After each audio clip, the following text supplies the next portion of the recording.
Marketing Strategy for Authors. Written by Tao Wong. Narrated by Shannon Thompson. 𝗔𝗂𝘁𝗶𝗴𝗏. As one final example of the way you can use the information within to develop a marketing strategy, we'll talk about 𝗔𝗂𝘁𝗁.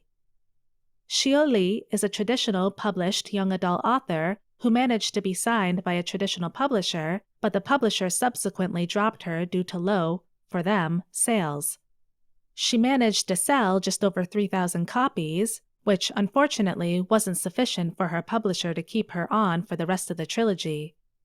Now, having dealt with the disappointment and having no luck in the last few years shopping around a new series, 𝗔𝗂𝘁𝗁 decides that it's time to indie publish. She's got a few things she needs to consider. First, she starts reviewing her contract with her publishing house to find out whether she can indie publish the remainder of her original trilogy. If she can do that, at least she won't disappoint her fans. It looks like she should be able to get her rights reverted for the unpublished sequels, but she needs to make the request and send some letters to trigger the revision process with her publisher. Next, because she has this other trilogy written and ready to go, she's trying to decide what to do about it. She's not sure she can do the indie author thing of releasing quickly, but she does have this trilogy all written already, and she's halfway through in writing another trilogy. Realizing she's a slow writer compared to most indie authors, she decides her best bet is to rapid release her trilogies rather than releasing them as she finishes. It'll be more expensive in total, but she likes the ability to adjust her books once she finishes the entire series arc, so she resolves to do this. Financially, she has a number of author friends, some of who are willing to trade editing and proofreading services. This will keep the cost of her editing down, allowing her to spend on things like final proofread and a nice, expensive, on-genre cover. She plans to keep an eye out for cover auctions and sales, since she has a bit of time.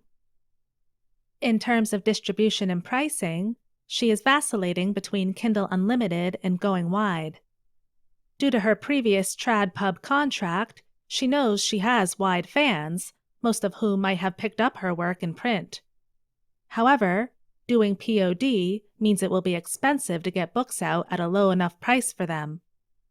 After some thought, 𝗔𝗂𝘁𝗁 decides to try to crowdfund a print run for the remainder 2 books.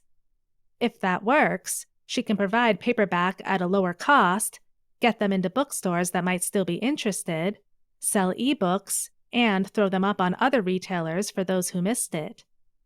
Luckily, she's kept all the contact information of the people who interviewed her during the launch of her first book, and she believes she can get a few more interviews and reviews from book bloggers for the next few books too when she's ready to release.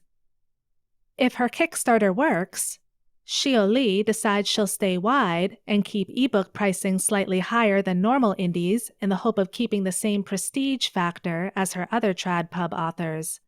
That means around $5.99 or $6.99 per book. After all, she's already made her money back from the Kickstarter, so everything else she earns will be pure profit. In the meantime, she'll get her 3rd series written, her 2nd series edited and proofread, and find covers for it all so that she's ready to release. If she plans this right, she might even be able to release 8 books in a period of a year or 2 years.